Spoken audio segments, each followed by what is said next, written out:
तो दोस्तों, आज मैं एक्सप्लेन करने वाली हूँ इस साल की one of the biggest horror movie को, जिसका नाम है इविल डेड राइज, जो कि इस मूवी फ्रेंचाइजी के अंदर फिफ्थ इंस्टॉलमेंट है, जो रीइमेजिनेशन है इविल डेड का ही। लेकिन अगर आप इस मूवी को अच्छे से समझना चाहते हैं तो आप इसका पहला पार्ट देख लीजिए, जिसका लिंक नीचे डिस्क्रिप्शन में और कमेंट में मिल जाएगा। और उम्मीद करती हूँ कि आपको ये पार्ट जरूर पसंद आएगा। मूवी बहुत ही बढ़िया है और इसकी रेटिंग भी काफी हाई है। तो चलिए अब बढ़ते हैं आगे। तो मूवी की शुरुआत जंगल के एक डरावने कॉटेज को दिखाते हुए होती है, जहाँ पर हम तीन दोस्त जेसिका, कैलेब और टेरेसा को टाउन से दूर किसी जंगल में मस्ती करते हुए देखते हैं, जो लेक के किनारे मजे कर रहे थे। तब हम नोटिस करते हैं कि कैलेब और टेरेसा ही मजे कर रहे हैं, तो जेसिका कहाँ पर है। तो जेसिका की तबीयत अच्छी नहीं थी, इसलिए जेसिका से मिलने टेरेसा अंदर जाती है। लेकिन वो ज्यादा कुछ नहीं बोलती और वो जेसिका के साथ किताब पढ़ने लगती है। तभी जेसिका बिना देखे ही किताब को डेमोनिक वॉइस में रीड करने लगती है। ये देखकर टेरेसा शॉक हो जाते हैं। तभी जेसिका अचानक से ही पोजेस हो जाती है और वोमिटिंग करती है और उसकी आंखों का रंग बदल जाता है। दिखने में एकदम डिमोनिक पोजेशन जैसा ही था। अब पोजेशन में जेसिका टेरेस का स्कैल्प भी उखाड़ देती है और बाहर जाकर कैलेब का सर धड़ से अलग कर देती है। अब हम जेसिका को हवा में उड़ता हुआ देखते हैं और टेरेसा रोते हुए ये सब देख रही थी। और इसी के साथ इविल डेड राइज मूवी की शुरुआत होती है। लेकिन आपको कंफ्यूजन हो रहा होगा कि ये तीनों लोग कौन है और इनको पोजीशन कैसे हुआ। तो आपके जानने के लिए इनके एक दिन पीछे की हिस्ट्री जाननी होगी, जहां से इन सब की शुरुआत हुई थी। खैर, अब लोकेशन होती है लॉस एंजलिस और हम एक पुराने बिल्डिंग को देखते हैं, जिसको जल्दी ही डिमोलिश कर दिया जाने वाला था, क्योंकि बिल्डिंग काफी पुरानी हो गई थी और कभी भी टूट सकती थी। यहाँ पर हम एक लेडी और टैटू आर्टिस्ट एली को देखते हैं, जो उसके तीन बच्चों के साथ रहती है, जिसमें बेटा डैनी, उसकी बहन ब्रिजेट और सबसे छोटी बहन कैसी। एली अपने हस्बैंड से पिछले 2 महीनों से दूर रह रही थी, क्योंकि उन दोनों में बनती नहीं थी। अब उस रात एली की सिस्टर बेथ उनसे मिलने के लिए उनके बिल्डिंग में आती है और बेथ परेशान होती है, क्योंकि वो कॉन्सर्ट सिंगर थी और वो अपना कॉन्सर्ट छोड़कर आई थी, क्योंकि वो प्रेग्नेंट थी। और ये बात उसको अच्छी नहीं लग रही थी। वो ये बात अपनी बहन को नहीं बताती है। बेथ अब सबको गिफ्ट देती है और वो एली के हस्बैंड के लिए भी गिफ्ट लेकर आई थी। लेकिन तभी एक खामोशी का माहौल फैल जाता है और एली बच्चों को अपनी आंटी के लिए पिज्जा लाने के लिए भेज देती है और वो बेथ को उसके और उसके हस्बैंड के सेपरेशन के बारे में बताती है। और ये सुनकर बेथ को बहुत ज्यादा बुरा लगता है। तब बेथ कहती है कि तुम्हें मुझे इस बारे में बताना चाहिए था। तब एली कहती है कि तुम्हें मैंने 2 बार कॉल किए थे, एक जब हम सेपरेट हुए थे और दूसरा जब हम इस अपार्टमेंट में आए थे, क्योंकि हमारे पास ज्यादा पैसे नहीं थे। जिसको सुनकर बेथ को बुरा लगता है और वो अपनी बहन से माफी मांगती है। खैर, अब जब तीनों बच्चे पिज्जा और कोल्ड ड्रिंक्स लेकर आ रहे होते हैं, तो अभी अचानक से 5.1 रिश्टर स्केल पर भूकंप आ जाता है, जिससे कार पार्किंग एरिया में क्रैक्स आने लगते हैं। ऊपर एली और वेड डर रहे थे और नीचे तीनों बच्चे डरकर बैठ जाते हैं। लेकिन कुछ ही देर में सब कुछ शांत हो जाता है। अब डैनी देखता है कि भूकंप की वजह से पार्किंग में एक होल पड़ गया है और उसके अंदर भी जाया जा सकता था। अब डैनी उसके अंदर चला जाता है। वहां उसे ढेर सारी किताबें और कुछ रिकॉर्ड्स मिलते हैं, पार्ट 1, पार्ट 2 और पार्ट 3। उसको एक फ्रेम भी मिलती है, जिसके अंदर 3 प्रीस्ट होते हैं। साथ ही उसको एक सील कब्र मिलती है और आसपास ढेर सारे होली क्रॉसेस थे, जिससे अंदाजा लगाया जा सकता था कि वो किसी इविल को कंटेन कर रहे थे। बेसिकली एक किसी तिजोरी जैसा था। लेकिन डैनी उस कब्र में हुए छेद से एक चीज को बाहर निकाल लेता है और तभी वहां पर जीसस क्राइस्ट की मूर्ति नीचे गिर जाती है। यानी कि यहाँ पर जो कुछ भी था वो बहुत ही ताकतवर और इविल था, इसलिए उसे यहाँ पर ऐसा कंटेन करके रखा गया था। नहीं तो इतने क्रॉस और जीसस क्राइस्ट की मूर्ति होने का मतलब ही नहीं बनता। डैनी जब उस चीज से कपड़ा हटाता है, तब ढेर सारे कीड़े उस चीज से उड़ जाते हैं और एक कुछ और नहीं बल्कि इविल डेड की फेमस किताबें, जिसको यहाँ पर छुपा के रखा गया था। पर डैनी बिना कुछ सोचे समझे विनाइल रिकॉर्ड्स और इस किताब को अपने साथ लेकर जाता है। अब ऊपर इनकी माँ इन तीनों के लिए परेशान हो रही थी। साथ ही साथ न्यूज के ऊपर खबरें भी आ रही थी कि इनके बिल्डिंग के आसपास की जमीन नीचे गई है। एली अब उनके पड़ोस वाले लड़के को, जिसका नाम होता है ग्रैबियल, उससे अपने बच्चों को ढूंढने के लिए हेल्प मांगती है।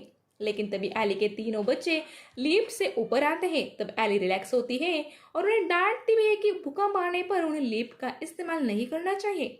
और तभी डैनी उस किताब और विनाइल रिकॉर्ड्स को अपने रूम में लेकर जाता है और एली लॉन्ड्री के काम से लिफ्ट में चली जाती है और बैथ कैसी को नहलाने के लिए लेकर जाती है। लेकिन डैनी को तो उस किताब और रिकॉर्ड्स का भूत सवार हो गया था और वो किताब को ब्रिजेट के सामने खोलने की कोशिश करता है।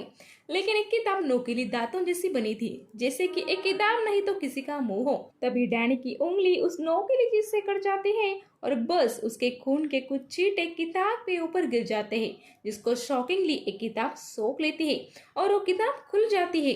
अब इस किताब के अंदर अजीब अजीब से चित्र बने हुए थे जो कि काफी डरावने थे। अब किसी तरह से ब्रिजेट डैनी को किताब के पन्ने पलटने से रोकती है, लेकिन डैनी अब कहाँ सुनने वाला था और रिकॉर्ड्स को एक एक करके सुनने लगता है, जहाँ पर पहले पार्ट के अंदर एक फादर होते हैं जो इस किताब के बारे में बताने लगते हैं। वो बताते हैं कि एक किताब नाडोरो डिमांडो के 3 किताबों में से एक है या फिर 3 पार्ट में से एक है, जिसको बुक ऑफ द डेड बोलते हैं, मतलब मौत की किताब।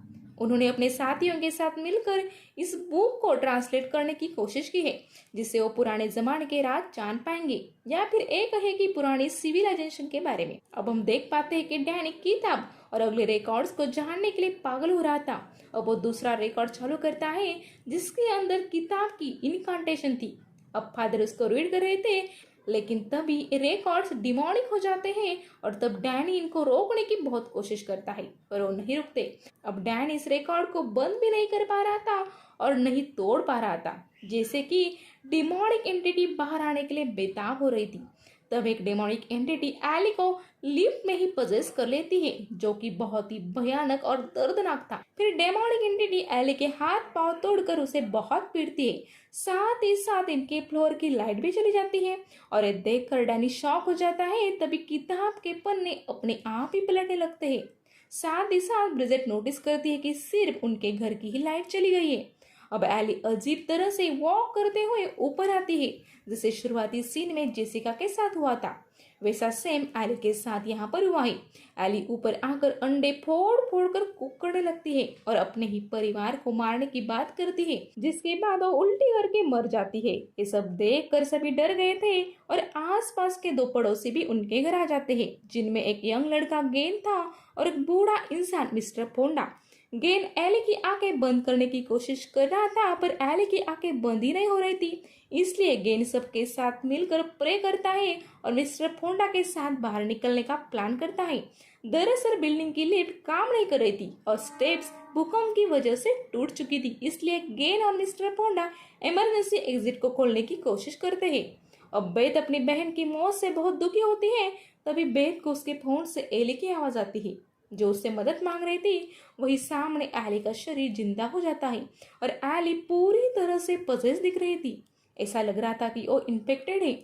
बेथ नोटिस करती है कि एली का शरीर पूरी तरह से तप रहा है, इसलिए बच्चों की वजह से वो एली को बाथटब में रख देती है।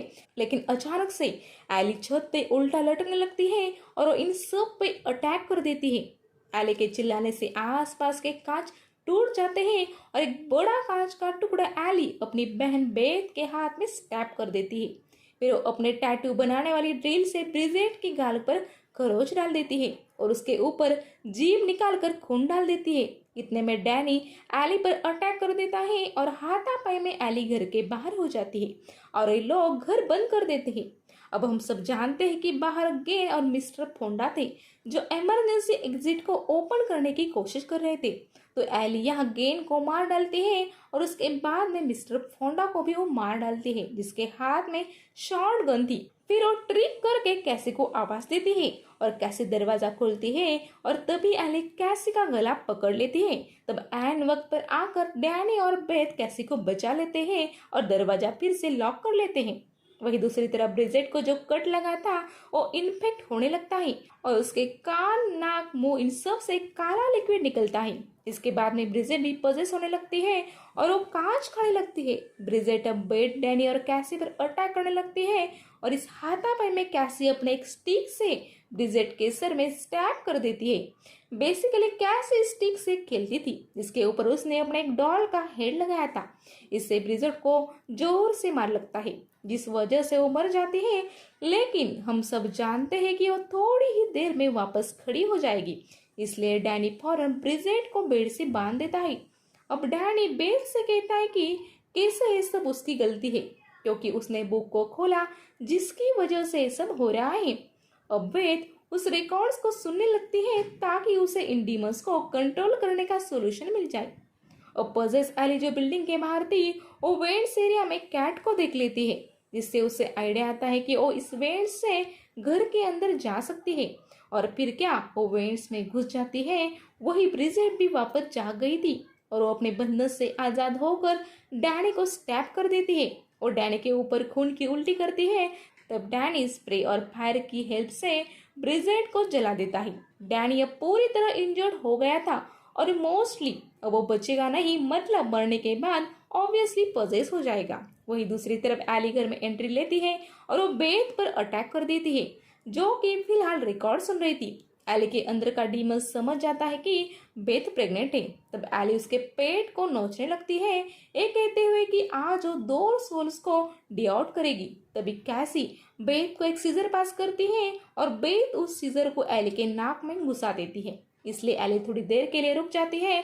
अब बेथ मौका देखकर कैसी को लेकर बिल्डिंग से बाहर भागने की कोशिश करती है, लेकिन ना तो लिफ्ट काम कर रही थी और सीढ़ियां भी टूट चुकी थी और इमरजेंसी एग्जिट तो बंद ही थी। अब बेथ मिस्टर फोंडा का शॉर्ट गन लेती है, तभी वह एली आ जाती है। बेथ एली को शूट कर देती है, जिससे एली के हाथ पैर कट जाते हैं, लेकिन अब तक बाकी मरे हुए लोग पजेस होकर खड़े होते हैं और वो एली के पेट को नोचकर उसके अंदर मर्ज होने लगते हैं, जिससे सभी मिलकर एक एंटिटी बन जाए। तब मौका देखकर बेथ कैसी के साथ लिफ्ट में जाती है, जो अपने आप ही शुरू हो गई थी। और जब लिफ्ट नीचे आ रही होती है, तब हम व्यूअर्स देखते हैं कि लिफ्ट पूरी तरह खून से भर चुकी है। जैसे ही लिफ्ट नीचे आती है, वो ओपन हो जाती है और खून के साथ बेथ और डैनी को बाहर फेंक देती है। अब बेथ कैसी को लेकर कार को स्टार्ट करने की कोशिश करती है, पर वो आगे ही नहीं बढ़ती। तब हम एली को देखते हैं, जिसके शरीर में बाकी लोग मर्ज हो गए थे और वो मिलकर किसी स्पाइडर डीमन जैसे दिख रहे थे। बेथ यहाँ पर पार्किंग का दरवाजा ओपन करके क्लोज करती है, पर जैसे ही दरवाजा बंद होने वाला होता है, तभी एली कैसी को खींच लेती है और बेथ कैसी को बचाने के लिए फिर से पीछे जाती है। और इससे पहले एली कैसी को मार पाती, बेथ यह शॉर्ट गन की हेल्प से डिमोनिक एली को शूट कर देती है। अब यहाँ पर बेथ और पजेस एली में हाथापाई होती है और अंत में बेथ एक बड़े से चेन सॉ की हेल्प से एली को काट डालती है और शटर के अंदर धकेल देती है, जिससे उसका पूरा शरीर ही कट जाता है। अब एली की सिर्फ मुंडी बचती है और वो भी उल्टी सीधी बात बोल रही थी और ऐसे में बेथ मुंडी को भी शट में धकेल देती है। इसके बाद बेथ और कैसी वहां से निकल जाते हैं। अब अगले दिन हम जेसिका को देखते हैं, वही जेसिका जिसे हमने मूवी की स्टार्टिंग में देखा था। जेसिका इसी बिल्डिंग में किसी और फ्लोर पर रहती थी और वो पार्किंग में आती है ताकि वो टेरेसा के साथ वैकेशन में जा सके। फिलहाल वो टेरेसा के साथ वीडियो कॉल पर थी और वो उसे पिकअप करने के लिए जाने ही वाली थी, लेकिन तभी उसे पार्किंग में खून दिखता है और वो डर जाती है। तब हम समझ पाते हैं कि भले ही एली मारी गई हो, लेकिन वो डेमोनिक एंटिटी अभी भी आजाद है, यानी कि उसे कैद नहीं किया गया। ऐसे में ही ये एंटिटी जेसिका को पजेस कर लेती है। जिसके बाद जेसिका ने क्या किया वो हमने शुरुआत में देख ही लिया। इन शॉर्ट यहाँ पर एक कहा जा रहा है कि दोस्तों, ये डिमोनिक एंटिटी आजाद है और ये मूवी यहाँ भले ही खत्म हो रही हो, लेकिन इसका अगला पार्ट जरूर आएगा। तो दोस्तों, ये थी एविल डेड राइज मूवी की कहानी और इसके एंड से लग रहा है कि इसका अगला पार्ट जरूर आएगा। जरूर इसलिए कह रही हूँ क्योंकि मेरे हिसाब से ये फिल्म अच्छा खासा कमाने वाली है, क्योंकि इस फिल्म में हॉरर और एलिमेंट्स जबरदस्त थे। और हाँ, इस मूवी को आप एक बार थिएटर में जरूर देखना। तो चलिए, वीडियो पसंद आई होगी तो लाइक कर दीजिए और चैनल पर नए हैं तो सब्सक्राइब कर दीजिए। Good bye.